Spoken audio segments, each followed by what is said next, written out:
ભગવદ્ ગીતા છે શું અને કેમ જરૂરી છે દરેક?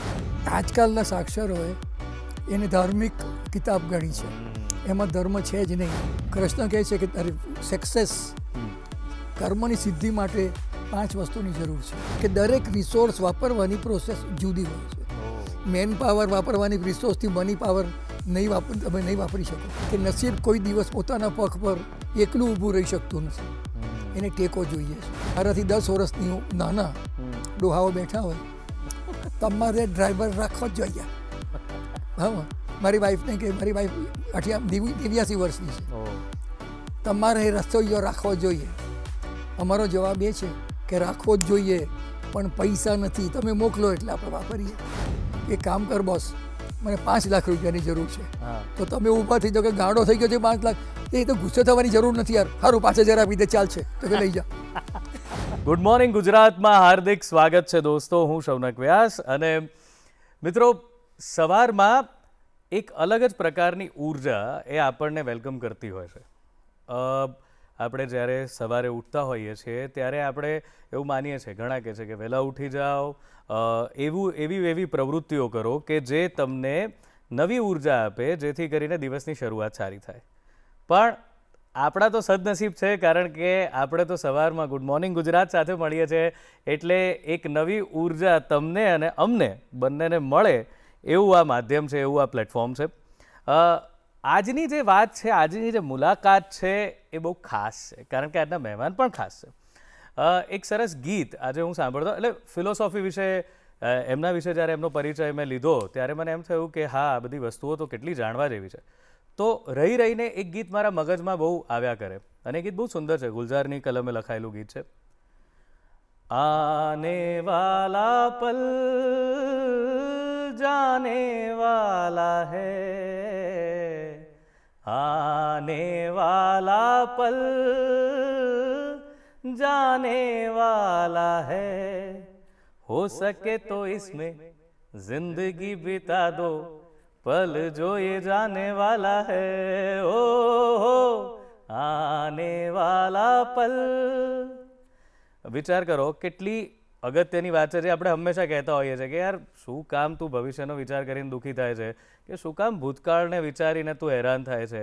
જે છે અત્યારમાં છે, લીવ ધ મુમેન્ટ, અત્યારે જે જીવ્યા એ સાચું. આ બધી વાતો આપણે કરતા હોઈએ છીએ, પણ કેટલી સુંદર રીતે આ વાતને સમજાવી દીધી. હવે આવી રીતે સરસ રીતે હસતા રમતા જિંદગીની ગૂઢ વાતોને, જિંદગીના એવા પ્રશ્નોને કે જે આપણને રોજ પરેશાન કરતા હોય છે. એકચ્યુઅલી પરેશાન જ સાચો શબ્દ છે, કારણ કે એ પ્રશ્નોના જવાબ આપણને નથી મળતા. એટલે આજકાલ એ બધું બહુ કોમન નથી કે બહુ સ્ટ્રેસ થઈ ગયો છે, ડિપ્રેશનમાં જતા રહેવાય છે, સક્સેસ નથી મળતી, અરે મેનેજ કેવી રીતે કરવી મારી લાઈફને, મારા દિવસને, મારા કામને, કેવા કેવા પ્રશ્નો છે.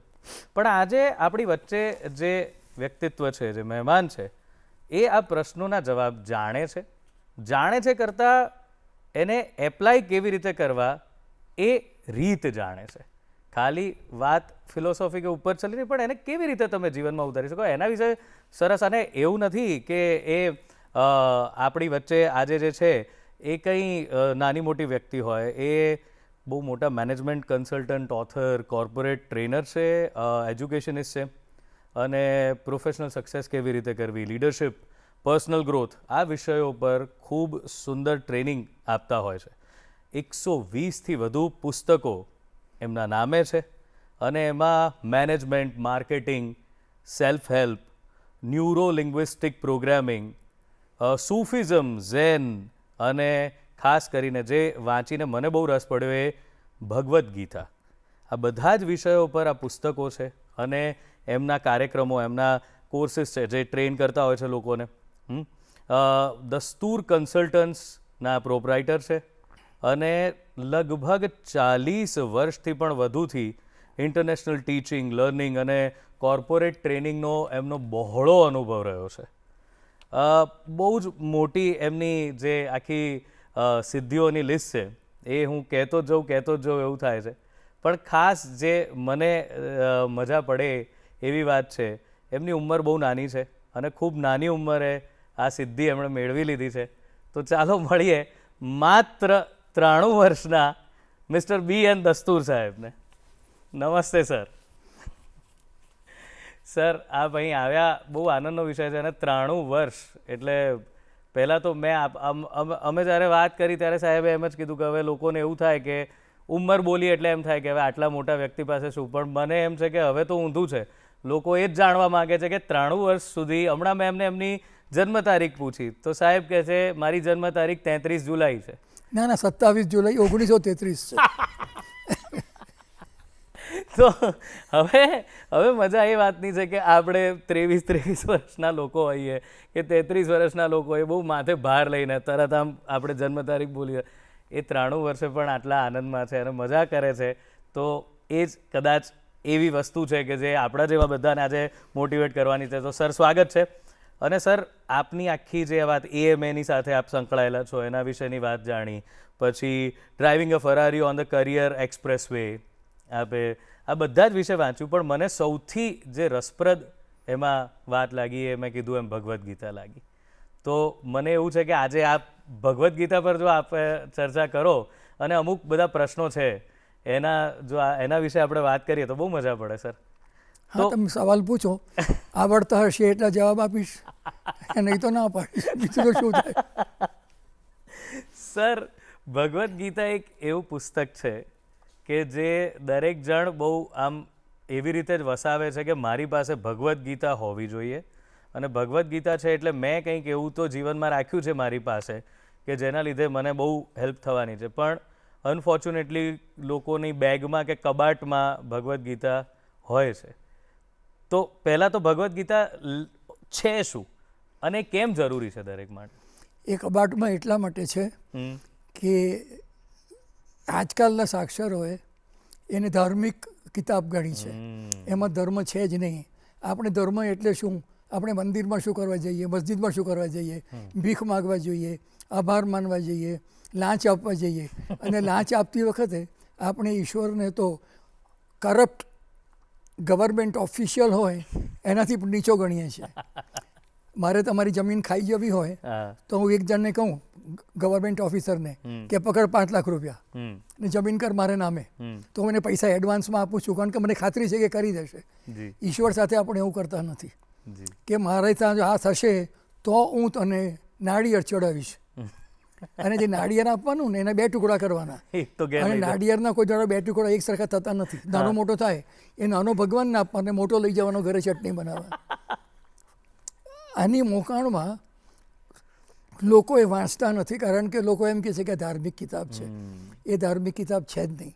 એને ધાર્મિક એટલા માટે ગણી કે કૃષ્ણ એ વિષ્ણુનો અવતાર છે એવું આપણે માનીએ છીએ. હવે વિષ્ણુ પણ આપણે જાણીએ છીએ તેમ મોટે ભાગે આરામ જ કરતા હોય છે, પણ જ્યારે કંઈક કરવાનો શોખ થાય ત્યારે દુનિયા પર આવે.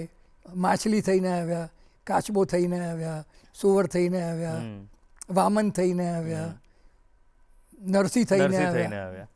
એ બધામાં શું કર્યું એની આપણને કંઈ ખબર પડતી નથી. પછી આવ્યા પરશુરામ થઈને, અને કંઈ કામ ધંધો હતો નહીં, એ તે પૃથ્વીને નક્ષત્રી કરી નાખી. જે આજે કરવાનું હતું ને એ 5000 વર્ષ પહેલાં કરી નાખ્યું.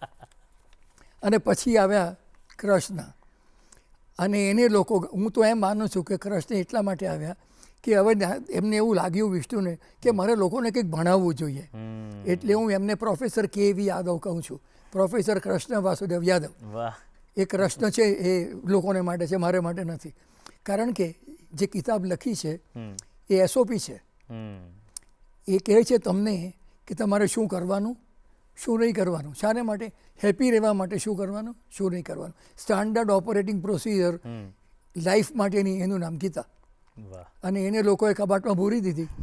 અને એના બધા તમે ઇન્ટરપ્રિટેશન તમે જુઓ ને, એક બહુ સરસ વાર્તા છે કે એક ગામડું હતું, એ ગામડામાં એક પ્રિસ્ટ હતા.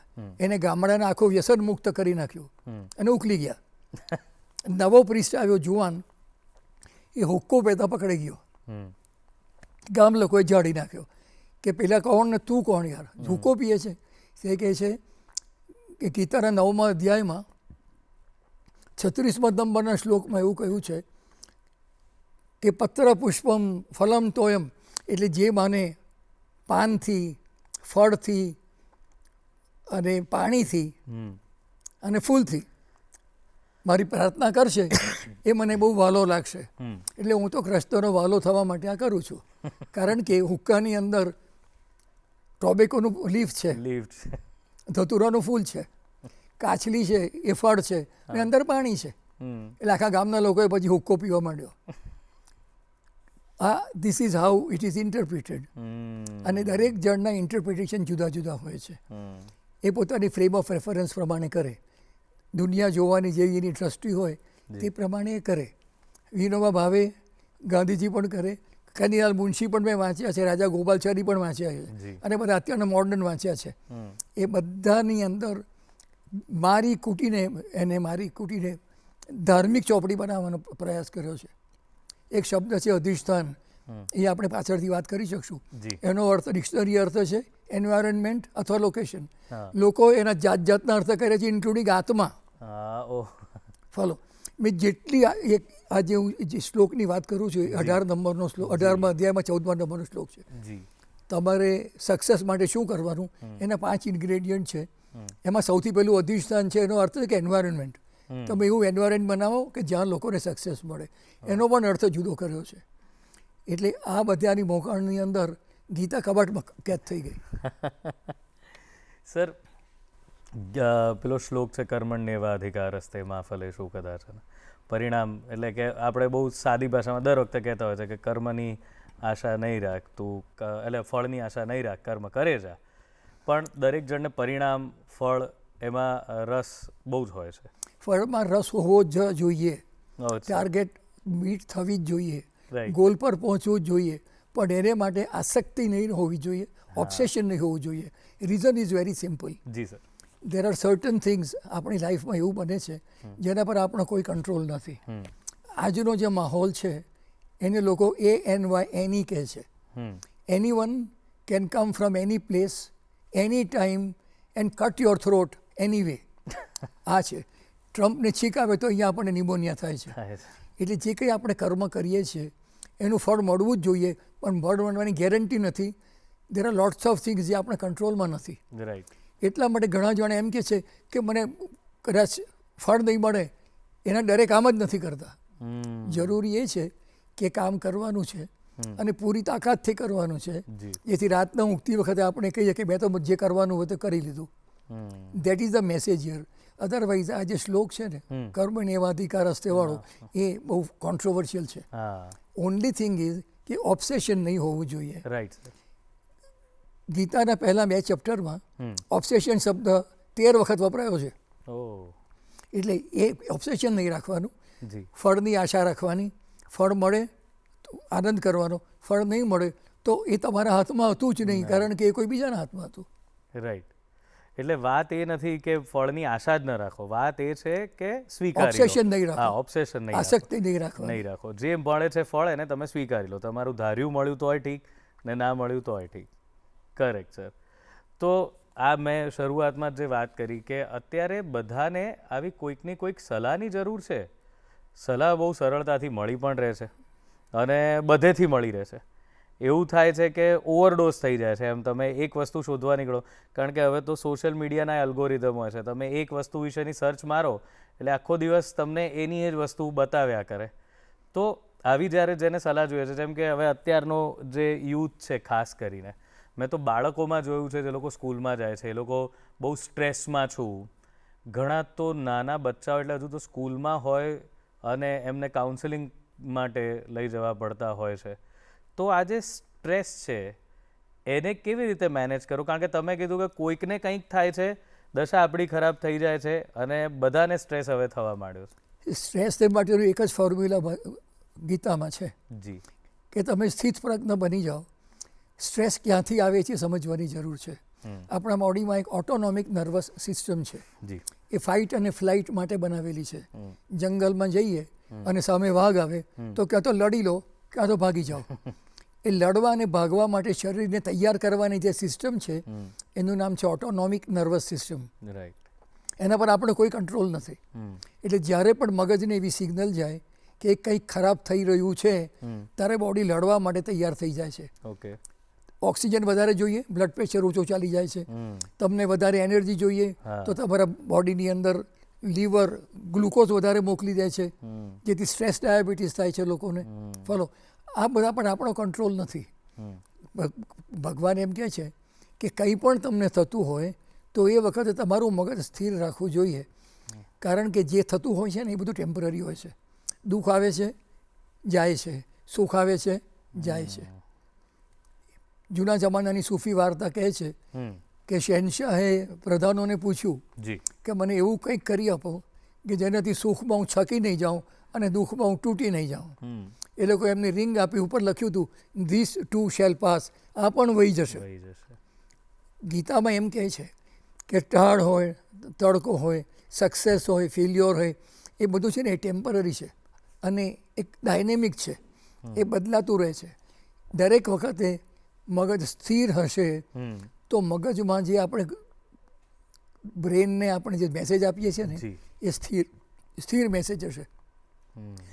તમે જરા પણ એમ કહો કે પરીક્ષા આવી છે શું કરું, એટલે ફરી પાછું આ સ્ટ્રેસના બધા સિમ્ટમ તમને દેખાવા મળશે. ટુ સચ એન એક્સટેન્ટ કે 72% of deaths in the world are associated with stress. ઘણા તો 80-82 એની વાત કરે છે. એટલે ધ ઓનલી થિંગ ઇઝ કે જે થતું હોય ને એ વખતે મગજને કોન્શિયસલી ખરાબ સિગ્નલ નહીં આપવાની. તમારે કોન્શિયસલી સારી સિગ્નલ આપવાની કે એકંદરે બધું બરાબર છે. સારામાં સારી સિગ્નલ છે એ આ જ છે. એકંદરે બધું ખરાબ સારું બધું છે, પણ એકંદરે બધું બરાબર છે. અને બીજું, તમારામાં એક એટીટ્યુડ ઓફ ગ્રેટિટ્યુડ હોવી જોઈએ. એ પણ ગીતામાં છે કે તમારા કરતાં કરોડો માણસો વધારે અનફોર્ચ્યુનેટ છે, એનો તમારે વિચાર કરવાનો રહ્યો. અને ગ્રેટિટ્યુડ શું છે એ જાણવું હોય તો તમારે બાળકોને, તમે બાળકોની વાત કરી એટલે મને યાદ આવ્યું, બાળકોને દુઃખ દર્શન ટૂર કરાવવાની જરૂર છે. દુઃખ દર્શન, દુઃખનું દર્શન કરાવો. હું તમને દાખલો આપું મારા ફેમિલીનો. મારા ફેમિલીમાં વર્ષમાં 2 વખત જેટલા બને એટલા બધા અમે ભેગા થઈએ છીએ. અને સૌથી પહેલું સ્ટોપ VS હોસ્પિટલની પાછળની ઝૂંપડપટ્ટી. કુટુંબની ટીનેજર છોકરીઓ એમ કહે છે, ઓ આઈ હેવ ગોટ ઓનલી 12 કુટીઝ. તો એને બતાવવાનું કે તારી ઉંમરની આ છોકરી છે, તારાથી વધારે ખૂબસૂરત છે, પણ એની પાસે એક જ કુર્તી છે. છોકરો એમ કહે છે કે મને રોકપોર્ટના બૂટ જોઈએ છે, તો બતાવો કે એની પાસે તો ચંપલ પણ નથી. નેક્સ્ટ સ્ટોપ VS હોસ્પિટલનો કેન્સર વોર્ડ, VS હોસ્પિટલનો બર્ન્સ વોર્ડ. ત્યાંથી નીકળીને AMAની સામે છે અપંગ માનવ મહામંડળ, ત્યાં લઈ જાઓ તમે એને. ખાલી 500 મીટર પર જ છે અંધજન મંડળની ઓફિસ છે, ત્યાં લઈ જાઓ ને બતાવો ને કે આ છોકરી છે મિસ ઇન્ડિયા જેવી છે, પણ એને પોતાને ખબર જ નથી કે એ ખૂબસૂરત છે, કારણ કે આંધળી છે, દેખાતું નથી એને. પછી લઈ જાઓ એ લોકોને મુગા બેરાની સ્કૂલમાં, અને you will see the difference કે એને ખબર પડશે કે હું તો ઘણો બધો વધારે સુખી છું, હું ઘણી બધી વધારે સુખી છું. ગ્રેટિટ્યૂડનો જ્યારે મેસેજ જશે ને તો સ્ટ્રેસ અટકી જશે. બીજી એક વસ્તુ એવી છે કે આપણે જે દુનિયામાં રહીએ છીએ એમાં એકલા કંઈ કરી શકતા નથી. રવિન્દ્રનાથ ટાગોરે કવિતા લખી નાખી, બેદી તરી દાગ છો ને કોઈ નહીં આવે તો એકલો જાને રે. કોઈ એકલો જતો નથી, ક્યાંય એકલો કોઈ જઈ શકતો નથી. જંગલની કેડી પર ચાલો ને તો પણ કેડી કોઈ જાનવરે બનાવી હશે, તમારા બૂટ બનાવનાર જુદો, કપડાં બનાવનાર જુદો, ફોલો એ બધું તમને. You can not walk alone. હરિદ્વારની અંદર કોન્ફરન્સ હતી, ઓલ વર્લ્ડ રિલિજિયસ કોન્ફરન્સ. એમાં એક સાધુ મહાત્માએ મને એવું કીધું, મેં આ વાત કરી ત્યારે, કે મેં ઘોર તપ કર્યું છે હિમાલયમાં 15 વર્ષ સુધી. મેં હાથ જોડીને પૂછ્યું કે ખાવા પીવાની વ્યવસ્થા ક્યાંથી થતી હતી, કે મારો એમ બોલ્યા ત્યાં સુધીમાં હસાહસ થઈ ગઈ કે એમનો ચેલો આવીને ખાવાનું આપતો હતો. એક જણે કીધું કે 15 વર્ષ દાઢીને કરો ને તો સાવરણી થઈ જાય, કોઈ હજમ બી આવતો જરૂર હશે વાળ કાપવા માટે. કોઈ એકલો ચાલતું નથી, દરેક જણો જરૂર. તો તમારે એક સપોર્ટ સિસ્ટમ બનાવવાની જરૂર છે. એક લિસ્ટ બનાવો કે તમને સારી રીતે જીવવા માટે શું જોઈએ છે. સિમ્પલ સાદું લિસ્ટ કે મને ઇલેક્ટ્રિશિયન જોઈએ છે, મને પ્લમ્બર જોઈએ છે, મને બેન્કર જોઈએ છે, એ બધું બનાવો અને એવા માણસોની જોડે દોસ્તી કરો. કરેક્ટ. રિલેશનશિપ 2 જાતની હોય છે. એક જનરલ, આપણે 2 જણા મળ્યા, આપણે એકબીજાને મજા પડી, કેમિસ્ટ્રી બેસી ગઈ, ગપ્પા માર્યા, છૂટા પડી ગયા, એ જુદી વાત છે. પણ એવો માણસ જોઈએ તમને કે જ્યારે મુશ્કેલીમાં મદદ કરે, એવો કોઈ જોઈએ પૈસા દોસ્તાર કે તમને પૈસા જોઈતા હોય રાતના તો લાવીને આપી દે. ઇલેક્ટ્રિશિયન તૈયાર, પ્લમ્બર તૈયાર. આ છે ને આ નોર્મલ વસ્તુ છે. અને તમે જો શોધશો ને ગીતામાં તો તમને સપોર્ટ સિસ્ટમ માટેના પણ શ્લોક મળશે કે તમે એકલા કંઈ કરી શકતા નથી. તમે લોકોની જોડે જેટલા સંબંધ બાંધશો એટલું સારું થશે. તો બસ એ ગ્રેટિટ્યૂડ હોય અને બીજું સપોર્ટ સિસ્ટમ હોય તો સ્ટ્રેસ કાબૂમાં રહેશે. ક્યાં વાત છે. બહુ જ એકદમ સીધી સરળ વાત જે આપણી આસપાસમાં જ છે, જે ખાલી આપણે વિચારતા નથી, સમજતા નથી. એટલી સરસ રીતે દસ્તુર સાહેબે આપણને સમજાવી છે. હજુ તો મારી પાસે ઘણા સવાલો છે અને એમની પાસે બહુ જ ઇન્ટરેસ્ટિંગ જવાબ હોય છે, પણ અત્યારે સમય છે વિરામનો, તો મળીએ વિરામને પેલે પાર. વિરામ બાદ સ્વાગત છે દોસ્તો ગુડ મોર્નિંગ ગુજરાતમાં, અને દસ્તુર સાહેબ છે આપણી સાથે. બહુ સરસ મજાની વાતો ચાલી રહી છે, અને સરસ મજાની હું એટલા માટે કહું છું કારણ કે પ્રશ્નો બહુ મોટા લાગતા હતા, પણ એના જવાબ જેટલા હળવાશથી સમજાઈ રહ્યા છે તો એવું લાગે છે કે હજુ ઘણી બધી વાતો કરીએ. તો સર, વાત એવી છે કે આપ પારસી છો અને હમણાં જ આપણે વાત થઈ ભગવદ્ ગીતા છે. આપે એટલે આ બહુ ક્લિયર, આ બહુ જાડું કરવાની જરૂર નથી, પણ આપે જે વાત કરી કે આ ધાર્મિક પુસ્તક નથી એટલે આમાં જ આવી ગયું કે આપ પારસી થઈને ભગવદ્ ગીતા વિશે આટલું જાણો છો, એનો પ્રચાર કરો છો ને એને સમજાવો છો, એ તો છે જ. પણ સર, બીઈંગ અ પારસી, એ આખી વાત એવી છે કે મેં જેટલા પારસી જોયા છે એ બધા જેને કહેવાય ને કે બહુ આનંદી અને કહેવાય કે સેન્સ ઓફ હ્યુમર અદ્ભુત હોય છે. તો ખાલી એક નાનકડો આપની હિસ્ટ્રીનો એક સવાલ કે આપે ક્યારે પારસી નાટકોમાં કહેવાય કશા એમાં કામ કર્યું? ના, કોઈ દિવસ નહીં. Okay sir, okay. તો આપણા મૂળ પ્રશ્નો તરફ આગળ વધીએ, જે મારો હતો એમ કે આપણે સેસની વાત કરી, આપણે વાત કરી કે આપણે શું કરવું જોઈએ જો આને બહુ સરળતાથી આ બધા પ્રશ્નોને નાબૂદ કરવા હોય જીવનમાંથી. પણ એક વાત પર આવીને અટકી જઈએ છીએ. હમણાં જ મારો એક મિત્ર એમ કહે કે મેં બહુ પ્રયત્ન કર્યા, બહુ જ અલગ અલગ બિઝનેસીસ કર્યા, પણ ચાલતા નથી. તો બધા મિત્રો એવું કીધું કે તું અવલોકન કર કે કેમ તું ફેલ જાય છે, એમાંથી તને જવાબ મળશે કે બધું કરી જોયું પણ ફેલ જ જાઉં છું. એટલે એના મગજમાં એક વાત ઘર કરી ગઈ છે કે મારું નસીબ જ ખરાબ છે. જે છે ને બધો મારા, હું પરિશ્રમ ખૂબ કરું છું પણ પ્રારબ્ધનો બધો વાંક છે, એના લીધે મારું નથી થતું. તો આ પ્રારબ્ધ જે છે સાહેબ, નસીબ જેને કહીએ છીએ, ગુડ લક, આ કેટલી ઇફેક્ટ કરે છે અને શું એને તમે ટ્રાન્સફોર્મ કરી શકો? તમે જો ભગવદ્ ગીતાની વાત કરતા હો તો 18મા અધ્યાયમાં 14મા નંબરનો શ્લોક છે. 13મા નંબરના શ્લોકમાં કૃષ્ણ કહે છે કે તારી સક્સેસ, કર્મની સિદ્ધિ માટે 5 વસ્તુની જરૂર છે. 14મા નંબરના શ્લોકમાં એનું લિસ્ટ છે, જેનું ટ્રાન્સલેશન લોકોએ તોડી નાખે એવું ખરાબ કર્યું છે. હું તમને ડિક્શનરી ટ્રાન્સલેશન કહું છું. શ્લોક એવું છે અધિષ્ઠાનમ તથા કર્તા કરણમ ચ પૃથક વિધમ વિવિધાશ્ચ પૃથક ચેષ્ટા દૈવમ ચૈવાત્ર પંચમમ. Number 1 is અધિષ્ઠાન.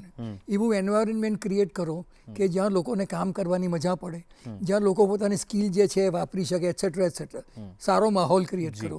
બીજે નંબરે તમારામાં કરતા, તમારામાં કેટલું પાણી છે, તમારો અનુભવ કેટલો, તમારી આવડત કેટલી, તમારું જ્ઞાન કેટલું, માહિતી કેટલી, that means what are you. ત્રીજે નંબરે છે કરણ. કરણ મીન્સ રિસોર્સિસ. સાધનો વગર કંઈ થઈ શકતું નથી. આપણે 2 જણા વાત કરીએ, એ બહાર મોકલવી હોય ને તો આ બધા સાધનો ભેગા કરવા પડે. અને પછી તો અદ્ભુત છે વિવિધાશ્ચ પૃથક ચેષ્ટા. ચેષ્ટા એટલે પ્રોસેસ, જુદી જુદી જાતની અલગ અલગ પ્રોસેસ, વિચ મીન્સ કૃષ્ણ એમ કહે છે કે દરેક રિસોર્સ વાપરવાની પ્રોસેસ જુદી હોય છે. મેન પાવર વાપરવાની રિસોર્સથી મની પાવર તમે નહીં વાપરી શકો. ફોલો. અને છેલ્લે એમ કહે છે કે દૈવમ ચૈવાત્ર પંચમમ. ચૈવાત્ર and is here, luck is here in the 5th place. પંચમમ. દેટ મીન્સ કે એમના કહેવા પ્રમાણે લક ઇઝ ઓનલી 20%. 5માં 1. 80% તો આપણા હાથમાં છે ને. જી બિલકુલ. બીજી એક વસ્તુ મેં જોઈ છે, મેં તમને 1933નું મોડલ છું ને, એ મેં જે જોયું છે તમને વિચારે નહીં આવે. મેં જોયું છે કે નસીબ કોઈ દિવસ પોતાના પગ પર એકલું ઊભું રહી શકતું નથી, એને ટેકો જોઈએ છે. સારામાં સારું નસીબ કયું કહેવાય કે તમને જેકપોટ લાગી જાય લોટરીનો, હા તમને ઈશ્વર પણ લોટરી લગાડી શકે નહીં. જો તમે લોટરીની ટિકિટ લેવાનું કર્મ નહીં કરો તો નહીં લાગે. જી મેં બીજું પણ જોયું છે કે વેન પ્રિપેરેશન, તમારી તૈયારી meets opportunity, luck is Born. Lucknow જન્મ ત્યારે થાય છે. તો તમે તો પ્રિપેર્ડ જ નહીં હો તો તમારી પાસે લક આવવાનું જ નથી. અને ઓપોર્ચ્યુનિટી હંમેશા હોય જ છે, હા દેખાતી નથી. દેખાતી નથી. એની એક મારી પાસે વાર્તા છે, પણ આપણો સમય પૂરો ના ના થઈ કોને સર કહો પ્લીઝ કહો, મજા લાંબી પડે છે. છે આપની વાત તો એને જરાક આમ કોમ્પ્રેસ કરીને કહો, પણ કહો સર. પાર્થિવ વાર્તા છે. હા હા કોને સારું, તમે એડિટ કરતા કાઢી નાખજો ને, નહીં ગમતી હોય તો. કહો. એક માણસ ડાક્ટર પાસે ગયો, એના માથા પર આટલું મોટું ઢીમચ્યું કે તને શું થયું? તો કે મારા હાથમાં હથોડી હતી, મેં માથામાં મારી. તો કે તું ગાંડો થઈ ગયો છે, તારા હાથની હથોડી માથામાં મારી? તો કે વાર્તા સાંભળ્યા વગર કોમેન્ટ આપવાની નહીં. રાતના હોટલમાં સૂતો હતો ને કોઈ બારણા પર ટકોરા માર્યા. બારણું ખોલ્યું તો એક ચકાચક છોકરી ઊભી હતી સામે અને મને કહે છે કે મને બહુ ટહળ વાગે છે. હું ભલો માણસ છું, મેં એને મારું ખમીસ આપી દીધું. થેન્ક યુ પણ કહ્યા વગર ગુસ્સે થઈને ચાલી ગઈ. 10 મિનિટ ફરી ટકોરા, બહુ ટહળ વાગે છે, મેં મારું પાટલું કાઢીને આપી દીધું. સ્પેર છે, લઈ જા. ફરી ટકોરા, શું થયું? મને બહુ જ ટહળ વાગે છે. એટલે મેં મારી પાસે જે બ્લેન્કેટ હતો ને એ આપી દીધો. પછી એ નહીં આવી. સવારના મેં બારણું ખોલ્યું તો મારું પેન્ટ શર્ટ અને બ્લેન્કેટ પડ્યા હતા. વેઇટરે કહ્યું કે સામે રૂમમાં જે બહેન હતા ને એ સવારે 5 વાગે ચેકઆઉટ કરી ગયા ને એમ કહ્યું કે સામે ગધેડો રહે છે, એને આપી દેજે. કે હું ગધેડો ક્યાંથી થઈ ગયો? મેં તો આટલું બધું એનું ભલું કર્યું, એ વાત ભૂલી ગયો. આજે મારા હાથમાં ખીલી હતી, બીજા હાથમાં હથોડી હતી. હું હથોડીથી ખીલી ઠોકતો હતો ને સડનલી મને સમજ પડી કે શું કહેવા માંગતી હતી. તો ફ્રસ્ટ્રેટ થઈને મેં માથું કૂટ્યું, પણ હથોડી હાથમાંથી મૂકવાનું ભૂલી ગયો. એટલે ઓપોર્ચ્યુનિટી આવે છે ને એ પકડવી પડે છે, શોધવા નથી નીકળવાનું, ઓપોર્ચ્યુનિટી પકડી લેવી પડે છે. When preparation meets opportunity, luck is created. તમને કચ્છ ભાષાનો કંઈ ખ્યાલ છે? ભાષાનો એ સમજી શકાય છે, કોઈ બોલે. એની એક કહેવત છે, જી હલંદલ જો નસીબ હલે, હા, વેંદલ જો નસીબ વે, સુમંદલ જો નસીબ સુમે. એટલે જે ચાલતો હોય એનું નસીબ ચાલે, બેસી રહે એનું નસીબ બેસી જાય, ઉગી જાય નસીબ ઉગી જાય. એટલે એ નસીબ ઇઝ ધેર, એમાં કંઈ વાંધો નથી, પણ એ પોતાના પગ પર ઊભું રહેતું નથી. તમે એનું એનાલિસિસ કરો તો ખબર પડશે કે આપણે એને કંઈક કાંક ટેકો આપી દીધો છે. કરેક્ટ સર, વાહ. સર બીજી એક હમણાં ટર્મિનોલોજી બહુ જાણીતી છે અને એ છે ઇમોશનલ ઇન્ટેલિજન્ટ. એટલે આપણે અલગ અલગ પ્રકારની ઇન્ટેલિજન્સને આપણે કરતા હોઈએ છીએ, પણ ઇમોશનલ ઇન્ટેલિજન્સ, ઇમોશનલ ઇન્ટેલિજન્સના ગુરુ બધા ઘણા છે. સૌથી ઓરિજિનલ ગુરુ છે શ્રી કૃષ્ણ છે. એને એમ કીધું કે ગુસ્સો, અદેખાઈ અને વાસના એ 3 નર્કના દ્વાર છે. તમે જુઓ કે જેટલી વાર આપણી જિંદગીમાં કોઈ રિલેશનશિપ તૂટી હશે ને તો ક્યાં તો અદેખાઈથી તૂટી ગઈ હશે, કે ક્યાં તો આપણે કંઈક એવું કરી બેઠા કે જેથી ગુસ્સો આવી ગયો કોઈના ઉપર. This is what is emotional intelligence, કે તમારી જે ઇમોશન્સ છે એને તમે કંટ્રોલમાં રાખો. ગુસ્સે નહીં થવાનું, અદેખાઈ નહીં કરવાની, વગેરે વગેરે, બરાબર. અને સામેના માણસના ઇમોશનને પણ કંટ્રોલ કરો. એવી વાણી અને વર્તન કરો કે એને ગુસ્સો નહીં આવે, એને અદેખાઈ નહીં લાગે. એનું નામ ઇમોશનલ ઇન્ટેલિજન્સ છે. મેં ઇમોશનલ ઇન્ટેલિજન્સ પર 2 ચોપડીઓ લખી છે. બહુ કોમ્પ્લિકેટેડ સબ્જેક્ટ, બહુ સિમ્પલ નથી, પણ ટૂંકમાં તો વાત છે કે તમે તમારા ઇમોશન્સ પર કંટ્રોલ રાખો અને સામેના માણસના ઇમોશનને પણ કંટ્રોલ કરવાનો પ્રયત્ન કરો. This is emotional intelligence. મેં જોયું છે કે માણસ ગુસ્સે તો થઈ જાય, નો પ્રોબ્લેમ, પણ ગુસ્સે થયા પછી શું કરવું જોઈએ એ અગત્યનું છે. હું તમારા પર ગુસ્સે થઈ જાઉં પછી મારે તમને તરત જ એક સિગ્નલ આપવી જોઈએ મારા વર્તનથી કે હું ભલે તમારા પર ગુસ્સે થયો પણ હું હજી તમને એટલો જ પ્રેમ કરું છું, હજી તમે મને એટલા જ પસંદ છો. એનું નામ રીએફર્મ કહે છે સોશિયલ સાયકોલોજીમાં, એને રીએફર્મ કહે છે. એ રીએફર્મ કરીએ ને આપણે, વોટ બધી ડાયવોર્સ સુધી જતી હોય છે ને એ અહીંથી શરૂ થાય છે. કરેક્ટ. મારા ફાધરે મને એવું કીધું હતું, મારું મગજ, હું બધા સ્પોર્ટ્સમાં હતો, અને સ્પોર્ટ્સનો જે રેફરી હોય ને એનો મગજ જો ગરમ નહીં હોય તો લોકો તમને ચણામાં વેચી માંગે.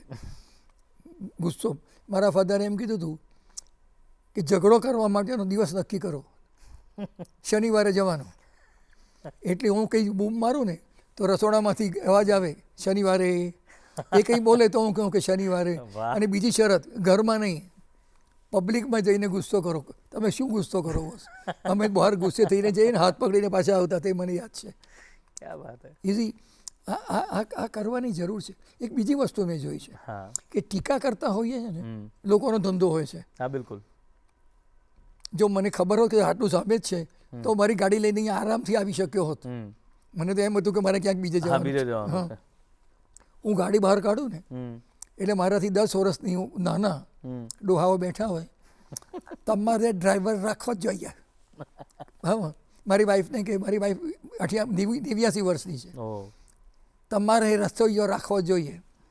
અમારો જવાબ એ છે કે રાખવો જ જોઈએ, પણ પૈસા નથી, તમે મોકલો એટલે આપણે વાપરીએ. એને સોશિયલ સાયકોલોજીમાં ફોગિંગ કહે છે. તમે ટીકા કરો મારા ઉપર કે તારી કોટી છે ને 3rd ક્લાસ છે, તો મારે એમ કહેવાનું કે મને પણ નથી ગમતી, એટલે તમે કે આગળ બોલી જ નહીં શકો. એને ફોગિંગ એટલા માટે કહે છે કે ટીકા કરીએ ને તો આપણે એકબીજાને બોલ ગેમ હોય છે. હું તમારા પર બોલ નાખું, તમે મારા પર બોલ નાખો, પણ તમે જ્યારે મારા પર બોલ નાખો ને ત્યારે હું ફોગમાં છું, હું ધુમ્મસમાં સંતાઈ ગયો છું, દેખાતો નથી. સાસુ એમ કહેતી હોય ને વહુને કે ખમણ તદ્દન 3rd ક્લાસ છે, તો પેલી એમ નહીં કહેવાનું કે તમને કે સમજ નથી પડતી, લોકો તો આંગળા ખાઈ જાય છે મારું ખમણ ખાતી વખતે. એવું કહેવાની જરૂર, એમ કહેવાનું મને પણ નથી પસંદ. ફૂલ પોઈન્ટ, આગળ કંઈ થતું જ નથી. This is emotional intelligence. એક બીજી ઇમોશનલ ઇન્ટેલિજન્સમાં એ છે કે આપણે આખી જિંદગી કામ લેતા હોઈએ છીએ, કરાવતા હોઈએ છીએ અને કઢાવતા હોઈએ છીએ. કામ લેવાનું રિક્વેસ્ટથી થઈ જાય, કરાવવાનું હુકમથી થાય, પણ કઢાવવાનું જે છે ને એ બહુ ડિફિકલ્ટ છે. એને માટેના 2 રસ્તા છે. મારે તમારી પાસે, તમે તો ટીચર છો ને, એટલે તમારી પાસે બહુ ઘણું તો હું તમારી પાસે 5000 રૂપિયાનું ડોનેશન માગવાનો હું, તો હું એમ કહું કે સાહેબ 1000 રૂપિયાનું ડોનેશન આપો ને. આપ્યા તમે 1000, છાપરું મારા NGOનું બરાબર નથી, બીજા 500 આપો ને.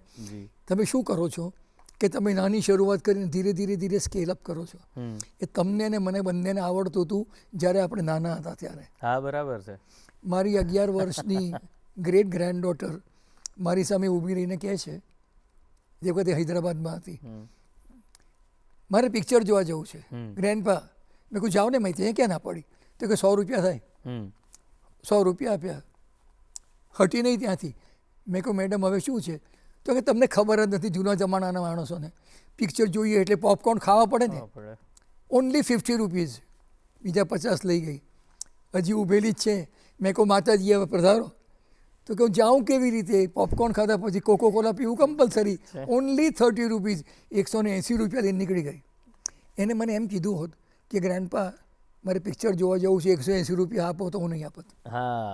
This is called foot in the door. હું તમારા ઘરમાં દાખલ થાઉં, તમને ગમતું નથી, તમે દરવાજો બંધ કરો, વચ્ચે હું પગ મૂકી દઉં, અને પછી ધીરે ધીરે ધીરે પેલા આરામના ઊંટની વાત નહીં, હું આખું તંબુમાં પેસી ગયું એ વાર્તા. એનાથી ઊંધું છે ડોર ઓન ધ ફેસ. માગણી એવી કરવાની કે ડોરો તમારા મોં પર બારણું બંધ કરી દે. મારે 5000 જોઈતા હોય ને તો એમ કહું કે એક કામ કર બોસ, મને 5 લાખ રૂપિયાની જરૂર છે. તો તમે ઊભા થઈ જાઓ કે ગાંડો થઈ ગયો છે 5 લાખ, એ તો ગુસ્સે થવાની જરૂર નથી યાર, સારું 5000 આપી દે ચાલશે, તો કે લઈ જા. આનું નામ ડોર ઓન ધ ફેસ. આ બધું ઇમોશનલ ઇન્ટેલિજન્સમાં છે. Follow. The only problem is કે લોકો જાણે છે છતાં પ્રેક્ટિસ કરી શકતા નથી. મેં પેલા ઘણાને ભણાવ્યું છે, પછી મને ફોન કરે કે સાલું એ તો હું ભૂલી ગયો તો બાકી ગરબડ થઈ ગઈ. પેલી ઘરવાળી મારી જોડે વાત નથી કરતી, તમે કોઈ રીએફર્મ કરી હતી તો કે સારું ભૂલી ગયો તો ના. આ એક ઇન્ટરેસ્ટિંગ વાત મેં તમારી સાથેના ક્વેશ્ચનરમાં જોઈ. પિઝાની સ્લાઇસની કિંમતમાં કિશન મહારાજ સાથે દોસ્તી. એને માટે તમારે જો હું કંઈ ભૂલતો નહીં હોઉં તો 18મા અધ્યાયમાં આઈ થિંક 68 નંબરનો શ્લોક છે. એમાં કૃષ્ણ એવું કહે છે કે જે મેં જે લખ્યું છે એનો પ્રચાર મારા ભક્તોમાં કરશે તો એ મને બહુ જ પ્રિય થશે, અને એનાથી વધારે પ્રિય દોષ કોઈ બીજો હશે જ નહીં. એવા 2 શ્લોક છે અંદર. તમે બજારમાં જાઓ ને, મેં જે ગીતા પર 7 ચોપડી લખી છે ને, એમાં ખાલી 2 જ ચોપડીઓ થોડી મોટી છે કારણ કે મેનેજમેન્ટ માટે છે, બાકી દરેકની કિંમત બી 50-60 રૂપિયા અને 100 પાનાથી ઓછી એવી તમને જોઈએ એટલી ગીતા મળે છે. હા તમે ગીતા ખરીદો ને બોસ 4 ગીતા ખરીદો, 20-20 રૂપિયા ને 80 રૂપિયા થયા ને, 4 જણને આપી દો. તમે ભગવાનનો પ્રચાર કર્યો ને એ તમારો ભાઈબંધ બની ગયો પીઝાની સ્લાઇસની કિંમતમાં. તમે 80 રૂપિયામાં પીઝાની સ્લાઇસ નથી મળતી, પણ તમે 80 રૂપિયામાં કૃષ્ણની દોસ્તી કરી દીધી. વાહ, that is what I meant. Okay sir, okay. બીજી એક વાત છે સર, અત્યારે એવું કહેવાય છે, નાનપણથી જ બધાને એવી રીતે તૈયાર કરવામાં આવે છે કે એનામાં લીડરશિપની ક્વોલિટીઝ હોવી જોઈએ. દરેક જણા જો લીડર નથી બની શકતા તો મતલબ વગરનો, અત્યારે બહુ આજે કોમ્પિટિટિવ વર્લ્ડ આપણે જે કહીએ છીએ આ તે, તો આ જે લીડરશિપની ક્વોલિટી છે એને કેવી રીતે નિખારવી જોઈએ? આ લીડરશિપ શબ્દ એટલો બધો વપરાય છે કે એવું કહેવાય છે કે at any given time in 24 hours દુનિયામાં ક્યાંક લીડરશિપની ઉપર સેમિનાર ચાલી રહ્યો છે એવું કહેવાય છે. I think it is true. મેં કેટલા કર્યા છે ખબર નહીં, પણ લીડરની જેટલી ક્વોલિટી વેસ્ટર્નમાંથી આપણે લીધી છે એવી 31 ક્વોલિટી ગીતામાં છે. વાહ. કે પરમપદ, જેને પરમપદ પ્રાપ્ત કરવું છે એટલે આપણી ભાષામાં CEO થવું છે એમ સમજો ને. બરાબર. એના લક્ષણ કેવા હોવા જોઈએ એનામાં 31 છે ઓહ, અને કેટલા નહીં હોવા જોઈએ એ 11 છે. ઓહ, મોડર્ન જવાનો એવો કહે છે કે લીડરશિપ ઇઝ સચ કે યુ આર અ CEO અને તમારું એક જ કામ છે, શનિવારે તમારી ઓફિસ બંધ થાય, તમારી ફેક્ટરી બંધ થાય ત્યારે માણસ કેવો આનંદથી ઘરે જાય કે હવે તો અડધો દિવસ રજા, રવિવાર રજા, ફરવા જઈશું, મજા કરશું, એટસેટ્રા એટસેટ્રા. જે માઇન્ડસેટથી એક ફેક્ટરીની બહાર ગયો ને એ જ માઇન્ડસેટથી એને તમારે સોમવારે સવારે ઓફિસમાં લાવવાનું, એ તમારું કામ છે, બીજી કોઈ લીડરશિપ નથી. વાહ. That is your job. કે માણસ જે માઇન્ડસેટથી બહાર નીકળ્યો ને એ જ માઇન્ડસેટથી પાછો આવવો જોઈએ, એને અંદર આવવાની મજા પડવી જોઈએ. એટલે એને માટે બધી ઘણી ચીજ મેં પણ કિતાબ લખી નાખી છે. એને ઇફેક્ટિવલી એન્ગેજિંગ ટેલેન્ટ એમ કહે છે કે ટેલેન્ટને તમે સાચવશો તો તમને લીડર તરીકે સાચવશે. એક બીજી વસ્તુ છે કે જેને કોમ્પિટિટિવ એડવાન્ટેજ કહીએ છીએ આપણે, એનું ગુજરાતી શું થાય? કોમ્પિટિટિવ એડવાન્ટેજ એટલે કે જ્યારે આપણે સ્પર્ધામાં ઉતરીએ છીએ ત્યારે આપણને સ્પર્ધાત્મક ફાયદો મળતો હોય. સ્પર્ધાત્મક ફાયદો.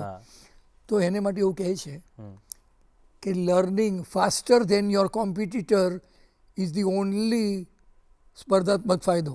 Oh, you learn faster than competitor. Yeah. Learning is okay. I mean, everybody should learn. But હવે ઓર્ડિનરી લર્નિંગનો જમાનો નથી. You must learn faster than competitor. અને બીજું એ છે કે you must surround yourself, leader must surround himself or herself with people smarter than you. એ થતું નથી. એ નથી થતું. કરેક્ટ. આપણે એવાને જ શોધીએ છીએ કે જે આપણાથી થોડા ઓછા આપણને પ્રતિભાશાળી લાગે. તમે કદાચ સાંભળ્યું હશે કે એક રશિયન ડોલ મળે છે. આઈ થિંક હવે તો એમેઝોન પર મળે છે, એમેઝોન પર મળે છે. આટલી મોટી ડોલ હોય છે, એને ખોલો ને એમાંથી નાની નીકળે. એ નાનીને ખોલો તો એનાથી નાની નીકળે. એમ કરતાં કરતાં છેલ્લી ડોલ આટલી એમાંથી નીકળે છે.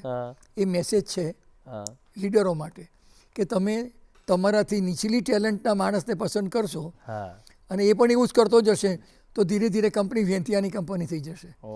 તમે તમારાથી ઊંચી ટેલેન્ટ પકડશો ને તો કંપની જાયન્ટની કંપની બની જશે. આ થતું નથી. હું તો અકબરનો દાખલો આપું છું.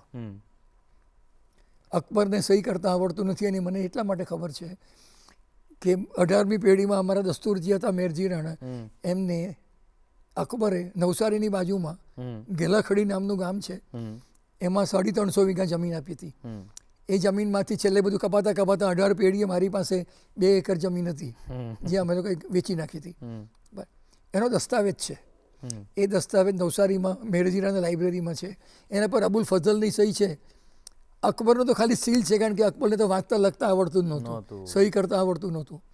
પણ મુગલ ડાયનેસ્ટીમાં એને ગ્રેટ કહ્યો છે કારણ કે he surrounded himself with people smarter than him. નવરત્ન પકડી લાવ્યો. બાકી એને તો કંઈ આવડતું નહોતું. પણ આજે અકબર ધ ગ્રેટ કહેવાય છે. લોકોને તમને આવડે છે? મને તો નથી આવડતા.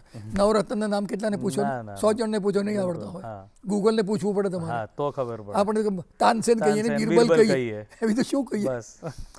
પણ this is what it is કે leader should surround himself right with people smarter than him and learn faster than competitors. બીજું બધું છે ને એ બધું એડ ઓન છે. આ બે મુખ્ય વસ્તુ છે. આપણે લર્નિંગની વાત કરી સર, જ્ઞાનની, લર્નિંગની. તો જ્ઞાનમાં પણ આવું કંઈ ખરું કે આ અમુક પ્રકારનું જ્ઞાન કે જ્ઞાન કેવી રીતે લેવાની પદ્ધતિ? એક વસ્તુ છે, આપણે જે દુનિયામાં જીવીએ છીએ ને એમાં ઇન્ફોર્મેશનનો ઓવરલોડ છે. જી. એટલી બધી ઇન્ફોર્મેશન તમે કીધું ને હા. કે ક્યાંક ને ક્યાં લઈ જાય છે તમને. હા. ઇન્ફોર્મેશન અને નોલેજ વચ્ચેનો ડિફરન્સ આપણને ખબર પડતી નથી. હમ. જે સૌથી સારામાં સારો પ્રોગ્રામ ચાલતો હોય હમણાં બધા ટીવી પર, તો કોણ બનેગા કરોડપતિ, એક સારો પ્રોગ્રામ કહેવાય. લોકો એમ કહે છે કે ઇન્ફોર્મેશન આપે છે, લોકો એમ કહે છે કે નોલેજ આપે છે. હું કહું છું કે નથી, ઇન્ફોર્મેશન આપતો નથી, નોલેજ આપતો, એ ફક્ત એન્ટરટેન કરે છે. હું પણ જોઉં છું, હું એટલા માટે જોઉં છું કે એ ડોહાને હા 18 વર્ષથી છોકરીઓ આવીને પેટે છે. એ વસ્તુ મારે શીખવી છે પણ આવડતી નથી. એ મોકણ છે. હવે એમ પૂછે કે who is the chief minister of Bihar, અને તમને ચાર્ટ, હવે નીતિશ કુમાર છે કે તમે ત્યાં બેઠા હો હોટ સીટ પર, તો you are in quiz business, right. તમારે જાણવાની જરૂર છે. પણ ઘરે બેસીને કૂદવાની કોઈ જરૂર નથી કે નિતેશ કુમાર છે. હવે નિતેશ કુમાર, તિતેશ કુમાર, સિતેશ કુમાર આપણા બાપાનું કંઈ જતું નથી. ફોલો. એટલે information which you can translate into wisdom and into results is knowledge. Okay. બીજી ઇન્ફોર્મેશન નહીં. બીજી ઇન્ફોર્મેશન ઇઝ એન્ટરટેનમેન્ટ. હું તો I will go to the extent of saying કે સ્કૂલમાં એક છોકરાને પૂછીએ કે ઇન્ડિયાના પ્રેસિડેન્ટનું નામ શું, એને નહીં આવડે, દેર ઇઝ નો પ્રોબ્લેમ. જાણીને શું કરવું છે એને? એ દ્રૌપદી છે કે કુંતી છે, આપણે જાણીને શું કરવું છે? જરૂર છે, okay, you should no it because you are in India. Otherwise શું? પણ મને કોઈ ક્વિઝ પ્રોગ્રામમાં અમેરિકામાં પૂછ્યું હતું, who is the president of Nigeria? મેં આંગળી ઊંચી કરી, છગનભાઈ ભાણાભાઈ પટેલ. સોરી, મેં કહેલા બેરો થોડો છે. નાઇજીરિયાના પ્રેસિડેન્ટ ઇઝ છગનભાઈ ભાણાભાઈ પટેલ. એ કહે છે કે ઇટ્સ અ ફુલિશ આન્સર. મેં કહ્યું ask me a foolish question, I give you a foolish reply. Why should I know who is નાઇજીરિયાનો પ્રેસિડેન્ટ કોણ છે? એટલે મારે કેટલા ટકા યાર? મારે જાણીને શું કરવું છે? એ લોકો ભૂલી જાય છે અને ગમે એવું નોલેજ ભેગું કરે છે. એ જમાના ગયા. પહેલા જમાનામાં કદર થતી હતી, if you are a well informed person, તમે વેલ ઇન્ફોર્મ પર્સન હો તો આજના જમાનામાં તાલીઓ પડે છે, એનાથી પેટ ભરાતું નથી. You should be focused. That means એવું નોલેજ તમે પકડો કે જેનો ટ્રાન્સલેશન રિઝલ્ટમાં થાય, નહીં તો કોઈ જ અર્થ નથી. ધીસ ઇઝ, કૃષ્ણ ભગવાન કહે છે કે તું ગમે તેના પાપમાં સૌથી પાપી હોઈશ ને તો પણ જ્ઞાનની નૌકામાં તું પાસ કરી જઈશ. Is true. પણ જ્ઞાનની નૌકા જોઈ છે ને, બસ એમને એમ થોડું નૌકા પકડવી પડશે. Which means you will have to find out some way of translating that information into knowledge, અને નોલેજ ઇન્ટુ રિઝલ્ટ્સ. અને રિઝલ્ટમાં ફરી પાછું બોલું ઓબ્સેશન નહીં, એ કન્ડિશન કરી. Right sir. સર, બીજી એક વાત છે કે આવી જ રીતે બધા, ધારો કે કોઈકને પૂછીએ તો બધાના અલગ અલગ રોલ મોડલ્સ હોય છે કે મને આના વ્યક્તિ જેવું બનવું છે, આ કરવું છે. કૃષ્ણની જ વાત કરીએ તો એટલા બધાના રોલ મોડલ કૃષ્ણ છે, પણ એ જે રીતે આપ સમજો છો અથવા સમજાવો છો કૃષ્ણને, એ રીતે સમજો તો બરાબર, બાકી નહીં. આમાં યદ યદાચરતી શ્રેષ્ઠ તતદેવ તરો જન સ યત્ય પ્રમાણ કરું તે લોક સદનું વર્તતે. એમાં રોલ મોડલની વ્યાખ્યા આવી ગઈ. ક્યાં વાત. કે જે મોટો માણસ કરે છે, મોટો માણસ એટલે નોલેજેબલ માણસ જે કરે છે, લોકો એનું અનુસરણ કરે છે. એ જે કર્મ કરે છે એને લોકો અનુસરે છે. This is role modelling. તકલીફ ક્યાં થાય છે કે લોકો રોલ મોડલ છે ને એ પોતાનાથી નીચી કક્ષાના માણસ સાથે રોલ મોડલિંગ કરે. એક બહુ મોટી ફાર્માસ્યુટિકલ કંપની છે, એટલે મને એમ કીધું કે આપણે નંબર 5 છે અને 100 નંબર 10 છે. મેં કહ્યું પેલા આગળ 4 છે તેની વાત કરી દે દોસ્ત, પેલા પાછળની વાત શું કરવા કરે છે? What you have to do is you have to role model શોધવો હોય ને તો સૌથી જે બેસ્ટ હોય ને એની જોડે તમારે રોલ મોડલ બનવાનું છે. લોઇડ્સ બેંકનું નામ સાંભળ્યું હશે. It's suppose the biggest bank, one of the biggest banks in the world. Sir Brian Pitman નામના એના એક લિજેન્ડરી CEO હતા. એમને સેક્રેટરીને બોલાવીને પૂછ્યું કે દુનિયાની સારામાં સારી કંપની અત્યારે કઈ કહેવાય, હમ તે વખતે ફોર્ચ્યુન 500માં કોકો કોલા નંબર 1 હતી. રાઈટ સેક્રેટરી કીધું કે સર કોકો કોલાને બેંક સાથે શું નિસ્બત મને કહો ને બસ. એમને 3 મહિનાની સેબેટિકલ લીધી વગર પગારની રજા શીખવા માટે. અમેરિકા ગયા, હા કોકો કોલામાં 3 મહિના રહ્યા ઓ અને શીખ્યા કે કોકો કોલા સૌથી દુનિયાની બેસ્ટ કંપની કેવી રીતે બની. હવે કોકો કોલા કાર્બોનેટેડ ડ્રિંક બનાવે છે ને તું બેન્કિંગ કરે છે, બેન્કિંગ કરે છે. પણ વિથ ધ બેસ્ટ.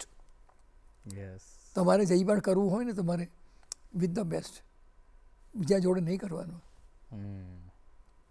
અધરવાઇઝ એને પાસ્ટ જોડે તો કદી નહીં કરવાનો. પાસ્ટ ટેન્સમાં તમે કોણ હતા ને એની સાથે નહીં કરવાનું. નહીં કરવાનું. તમે એમ કહો કે પાસ્ટ ટેન્સ કરતાં અત્યારે હું 10% ઉપર છું, ઇન્ડસ્ટ્રી 50% ઉપર ચાલી ગઈ છે તેની વાત કરો ને બસ. એટલે when you have two benchmark it, benchmark with the best in the industry. Right, ક્યાં વાત છે સર.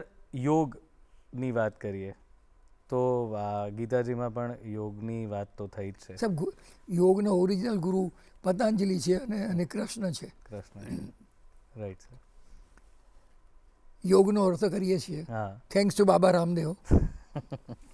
આસન કરવાના, હા જેટલું કોમ્પ્લિકેટેડ આસન હોય હા એટલા તમે યોગી થઈ જાઓ છો. Hmm follow.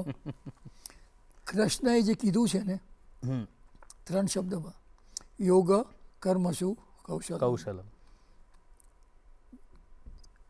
The skill in action hmm is yoga. તમે જે પણ કંઈ કરો ને હા એ સ્કિલફુલી કરો તો તમે યોગી કહેવાશો. ઓ આસન કરવાથી નહીં થાય. જો કે આસનનો એક ફાયદા એ છે કે તમે ટીચર છો, હમ રિટાયર થશો ને, હમ એક સ્ટાર્ટઅપ કરવાનો, હમ યોગના ક્લાસ ખોલવાના. હમ લેડીઝ માટેનો સેપરેટ બેચ, હમ માણસો માટેનો સેપરેટ બેચ. હમ લેડીઝના બેચમાં handsome Hasmukhbhai is the instructor hmm અને પુરુષના બેચમાં ચકાચક ચારુ ઇઝ ધ ઇન્સ્ટ્રક્ટર. સમજી જાઓ. અને એ લોકોને બંનેને 15-20 આસન શીખવી મૂકવાના. થોડી બહાર જગા રાખીને ફ્રૂટ જ્યુસ વેચવાનો, શેરડીનો રસ વેચવાનો કે, અને એમાં તમને એટલા બધા પૈસા મળશે કે તમને એમ થશે કે અત્યારે આખી જિંદગીમાં શું જખ મારી, આ જ કરવા જેવું હતું. એ બધું ખોટું છે બોસ. યોગાસન is a process, one of the many processes. બરાબર. ફોર એક્ઝામ્પલ બ્રિધિંગ છે, મેડિટેશન છે, ધીસ ઇઝ ઓલ યોગા. પણ કૃષ્ણ કહે છે ને એ 5000 વર્ષ પહેલાં એને ખબર હતી કે આપણે કાં જીવવાના છીએ. જે કંઈ કરો એ સ્કિલફુલી કરો. That is yoga. વાવ. અને તમે વિચાર કરો કે તમે કંઈ પણ સ્કિલફુલી કરશો ને તો શું થશે એ વિચાર કરો, તમારી લાઈફ ક્યાં જશે. રાઈટ, બિલકુલ. દરેક રીતે તમે આનંદિત રહેશો, તમને કોન્ફિડન્સ તમારો વધી જશે. બિલકુલ, ક્યાં વાત છે સર. આ બધું કેમ નથી કરી શકતા આપણે, કે શું રોકે છે? આ તમે જે બધી વાત કીધી, આમ તમારી વાત સાંભળ્યા પછી લાગે કે બધું સામે ને સામે જ છે, પણ કરી કેમ નથી શકતા? એનું કારણ છે કે આપણે છે ને આપણે માટે જીવતા નથી, આપણે લોકો માટે જીવીએ છીએ. ઓ એની મોકાણ છે. એને હું લોશુંક કહું છું, લોકો શું કહેશે. તમે અમદાવાદની અંદર પાણીપુરી વેચનારો જે ભાઈઓ છે જી, એની ઇન્કમ તમે કેટલી માનો છો?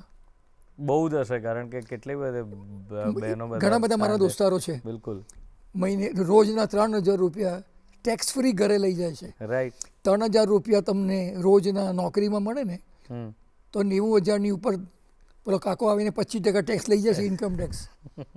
આ તો એમ જ લે. હું એમ નથી કહેતો કે પાણીપુરીનો ધંધો કરો, આઈ એમ નોટ સેઇંગ ઇટ, પણ કરવામાં વાંધો શું છે? વાંધો એ છે કે લોકો શું કહેશે. એટલે તમે આ જુઓ, તમારા ફેમિલીમાંથી કોઈ ગયું છે અમેરિકા? હા, હું ગયો હતો ખાલી. કોઈ છોકરી ગઈ છે? ના, કોઈ નહીં અત્યારે તો. મારા ફેમિલીમાંથી ઘણી છોકરીઓ ગઈ છે. એ બધાને ઇન્ડિયા પાછા આવવું છે. હા, આવવા માગતા નથી કે અમે નહીં આવીએ. રીઝન કે મેં કુર્તી પહેરી હોય સ્ટોરની અંદર અને આરસીની સામે ઊભી હોઉં તો ઇન્ડિયામાં હું વિચાર કર્યો કે મમ્મીને ગમશે, પડોશીને ગમશે, ઇન્સ્ટાગ્રામ પર ચાલશે. અને અમેરિકામાં હું જ્યારે વિચાર કરું તો હું કેવી લાગું છું તે સિવાયનો મને કોઈ વિચાર આવતો જ નથી. અમેરિકામાં નો બડી કેર તમે હું કરો છો અને જે કરવું હોય કરો, જે તમારી જવાબદારી, તમારી રિસ્પોન્સિબિલિટી, રિઝલ્ટ બી તમારી રિસ્પોન્સિબિલિટી. ફોલો. આપણે ત્યાં અહીંયા છે ને એવો સમાજ બની ગયો છે કે આપણે માટે જીવતા જ નથી. વાહ. મેં મારા પડોશીને કીધું કે આ તમે લોકો 2 જણા છે તો તારે એ મોટી ગાડી ખરીદવાની શું જરૂર? તો કે વટ પડવો જોઈએ ને. વોટ ઇઝ ઇટ મને કહો ને. હા બરાબર છે. લોકોને દેખાવું જોઈએ યસ, કે એમની પાસે મોટી ગાડી છે. ધીસ ઇઝ ધ રીઝન આપણે આ બધું કરી શકતા નથી. રાઈટ શું થશે શું થશે શું થશે કંઈ થતું નથી. Right sir. ફોલો. બધા મને કહેતા હતા આ ખાવું જોઈએ, આ પીવું જોઈએ, આટલી એક્સરસાઇઝ કરવી જોઈએ, આટલું ચાલવું જોઈએ. એ બધા ઉકલી ગયા. હું છું.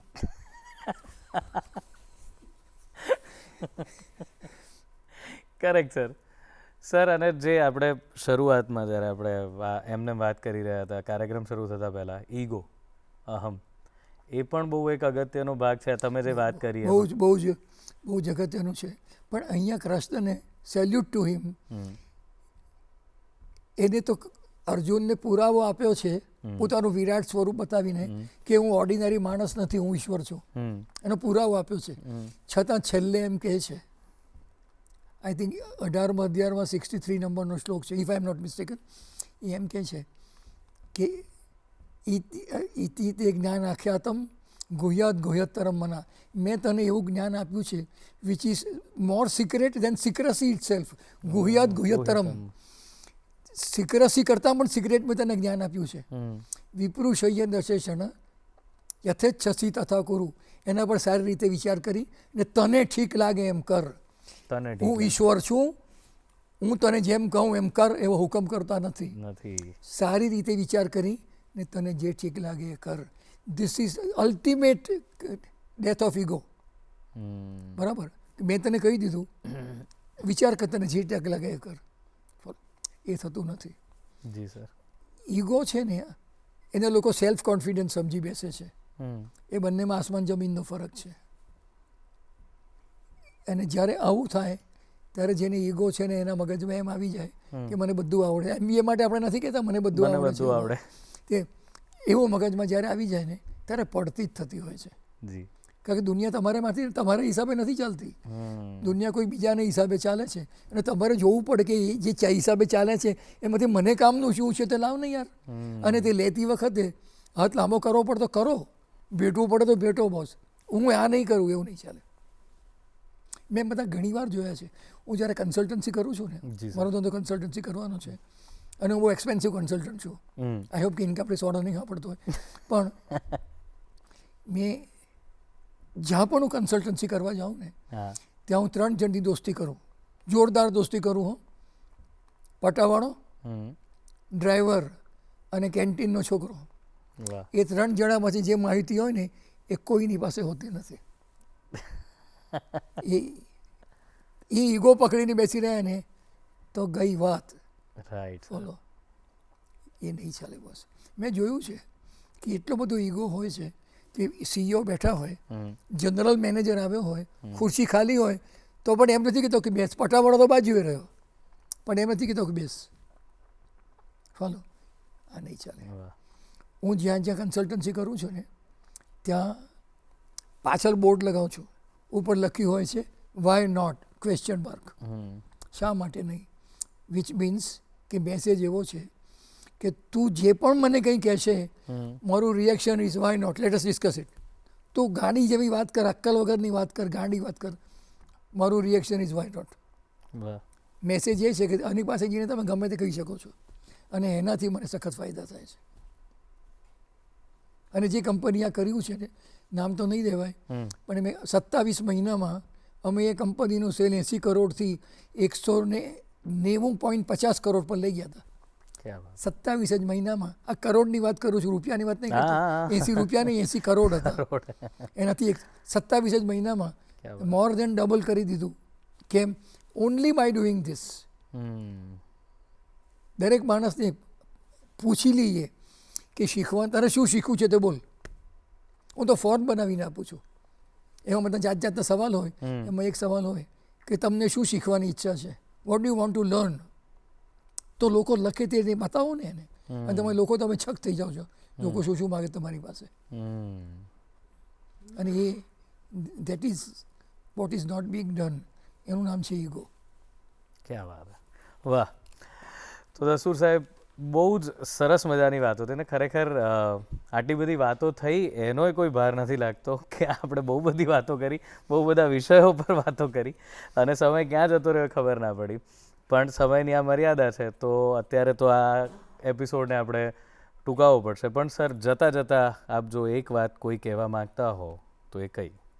ના, જતાં જતાં હું તો ખાલી એક જ વસ્તુ કહું છું કે યોગા કર્મ શું કૌશળમ, જે કંઈ કરો એ સ્કિલફુલી કરો. રાઈટ. અને નસીબ છે ને એને ટેકો આપવાની જરૂર છે, એ ટેકો આપતા રહો, બધું બરાબર થઈ જશે. ક્યાં? થેન્ક યુ દસુ સાહેબ, આપ આવ્યા અને અરે મને બહુ મજા પડી. અને મેં તમને આ મારો લગભગ 7મો 8મો પ્રોગ્રામ છે આ સ્ટુડિયોમાં દૂરદર્શનમાં. ખાલી મસ્કો મારો, કારણ કે મારે તમારી પાસે કંઈ લેવાનું છે નહીં, પણ જેટલા એન્કર જોયા ને એ બધામાં you are the best. Oh, thank you sir. તો thank you so much sir. અને મિત્રો, આજે આપણે જે બધી વાતો કરી સાંભળી દસ્તુર સાહેબ પાસેથી, જો એમની ઉંમર 93 વર્ષની છે એટલે કહેવાય કે 1933 જ્યારે ટપાલ જ હશે માધ્યમ, ત્યારથી લઈને અત્યારે એમણે ઇન્સ્ટાગ્રામની વાત કરી, એવા માધ્યમો બધા જ જોયા. અને એક વાત તો સમજાય કે સતત અપડેટ થતા રહેવું, સતત સમજતા રહેવું અને સતત પ્રવાહિત શીખતા રહેવું, બિલકુલ પ્રવાહિત રહેવું, એ બહુ જ જરૂરી છે. તો બસ આપણે પણ એવી આશા રાખીએ કે આપણે પણ આપણો જે પણ જીવનકાળ છે એ દરમિયાન આજે જેટલી વાતો શીખી છે એમાંની એકાદ વાતને પણ જો મનમાં લઈ અને એની પર કામ કરીએ તો જરૂર મને તો એવું લાગે છે કે આનંદમાં તો વધારો થશે જ. તો બસ આપણા આનંદમાં વધારો થતો રહે એની સાથે આપણે આજે વિદાય લઈશું. પણ જતાં પહેલાં આપ આપના પ્રતિભાવ અમને જરૂરથી મોકલાવો. અમારું ઈમેલ આઈડી છે goodmorninggujarat@gmail.com અને આ કાર્યક્રમ આપ ગમે ત્યારે અમારી યુટ્યુબ ચેનલ પર જોઈ શકો છો.